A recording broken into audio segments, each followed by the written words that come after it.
Good morning, everyone. I hope you are having a good morning. So, welcome to another day of the yoga challenge. So I wanted to sit down and do just a little sit down video. This isn't going to have yoga poses in it today, but just to talk about tips and tricks on how to set up your own home practice. So I get asked a lot of questions about, I don't know where to start. I don't know kind of how to make it like a routine or a habit every day. So I came up with a few pointers on how to help you achieve that. So if you're really new to yoga and you don't know anything about yoga, definitely go to a yoga studio, try out some classes, try different types of classes, try different teachers, read books, watch online stuff, just absorb as much as you can. It's really hard to build a practice if you don't know yoga poses and how to go in and out of them fairly safely, right? And to be able to listen to your body and stuff. So definitely if you're a beginner, you want to lean more to watching the videos, going to the classes, reading up on the books and that sort of thing. So if you're somebody who's been doing it for a little while and you know some of the basic, hatha poses and stuff like that, then this would be a great place to start to build your own practice at home. So a good thing to start with is picking a good time. So it's gonna change and it's gonna depend on your own schedule. So for some people, waking up at 5 in the morning is the thing that works best for them, and other people that just doesn't work. And as your yoga progresses, you might change the season with the seasons as well. Like in the summertime when it's really late in the morning, a morning practice might really feel really good. And the wintertime, an afternoon practice might feel better for you. So listen to your body, create a time that you can do every day. So that's number one. Number two, make it fun. So make it fun by listening to music that you enjoy. I talked about this before. You don't have to listen to yoga mantra music. You can listen to whatever you want to make it fun and exciting and enjoyable. So yeah, explore all the realms of music that you would like that gets you kind of in the mood to practice. Setting up a sacred space. So depending on how your house is set up will depend on if you have a separate room for yoga, that's amazing. If not, you can set up a yoga mat anywhere. So just finding some space somewhere, and sometimes you might want to set up some, if you're feeling in a very meditative mood, you might want to set up some candles. You might want to put out your favorite crystals. You might want to do it in different parts of the house if it's sunny in one part. To do a very uplifting practice in a sunny part of the house, and then go into a quieter space when you want to do a more relaxing practice. So finding a space and making sure to set up that space, and that can just take less than a minute just to set that up and to find space for you to practice.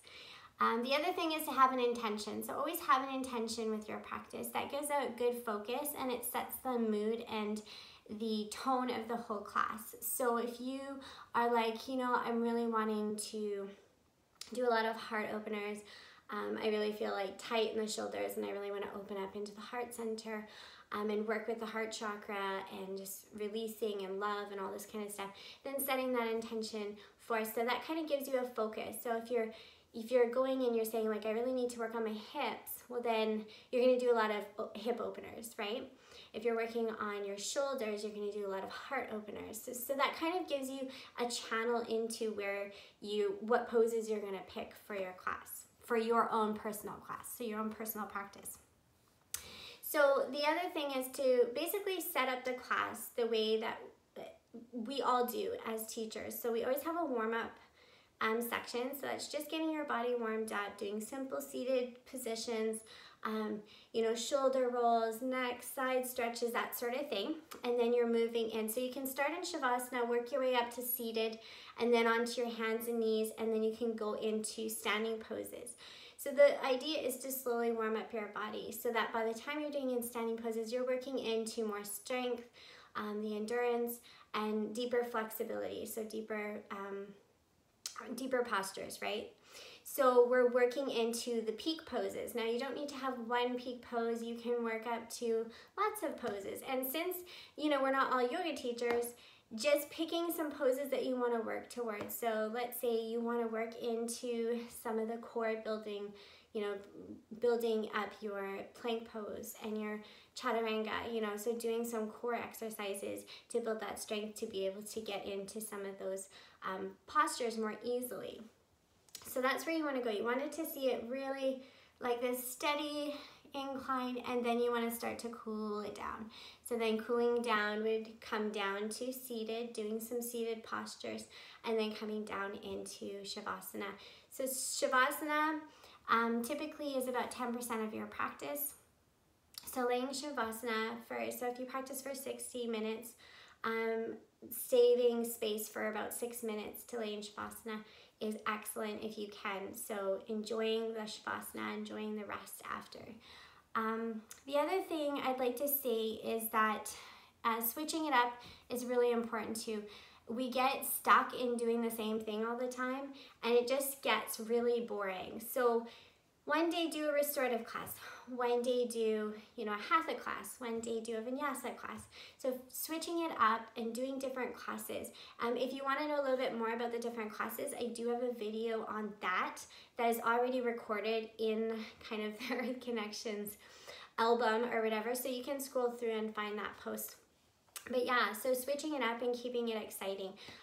We like challenges, we like to feel like we're doing different things, and our brains need that. So, and our bodies as well. We don't want to do the same thing because then we're not working out all parts of our body. So constantly switching it up. If you feel like you're stuck, then looking at some books or some online videos just to like give you some inspiration on what you can do to kind of switch it up and change it up. Sometimes I watch things or I go to a class and I'm like, oh my gosh, I haven't done that pose for so long. That was such a great pose. Like, and then I incorporate it for a little bit and then switch it up after that. So definitely switch it up, make it exciting, make it enjoyable.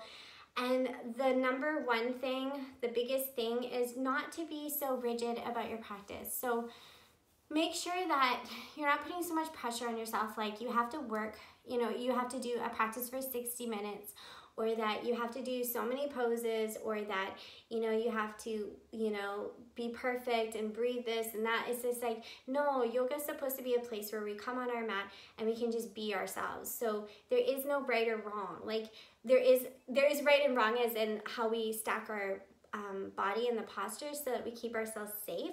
But other than that, it's kind of like freedom. Like it's like we want to be able to express ourselves. So like I said before, you know, if you want to dance, dance. If you want to cry, if you want to laugh, if you want to, you know, like just go with the flow and allow yourself some space to just kind of be you, right?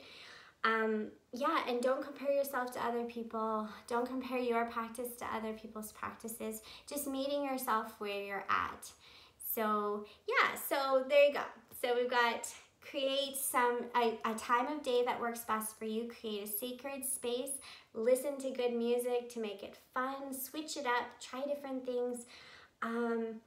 And build your practice where you start from warm up, and then we build up to the more strengthening postures, standing postures, and then we come down into Shavasana, giving yourself lots of time in Shavasana, and making sure that you're very open and relaxed about what the practice can look like, because it's different for everybody and every day is different. So I said this in the other video too, depending on our cycles, depending on where we're at in the seasons, and the full moon will depend on whether we have energy, you know, abundance of energy, or if we just feel kind of like really slow and taking a step back a little bit from the more active poses and the more active types of yoga. So giving yourself permission to take it as it comes and go with the flow, right? All right, so I hope some of those tips and tricks helped. I will write up a little write-up for you guys, and I will post down below so that you guys have kind of a printed, kind of little bit of an outline on how to build your own practice. And yeah, I will give you samples of longer practices. I'll do a longer practice with you guys, and some maybe short practices so you can see what a really short one is, and maybe like a more restorative one. So we'll see what we can do with some of the stuff. If you have any questions, any ideas, anything that you guys want to know about yoga, it's yoga month. So post it down below and I will get to all your questions and make videos and all that good stuff. All right, so I hope you guys have a wonderful day. Welcome to day number 2, guys. Get on your mat, even if it's just for 5 minutes, it's okay. All right, take care, have a good one.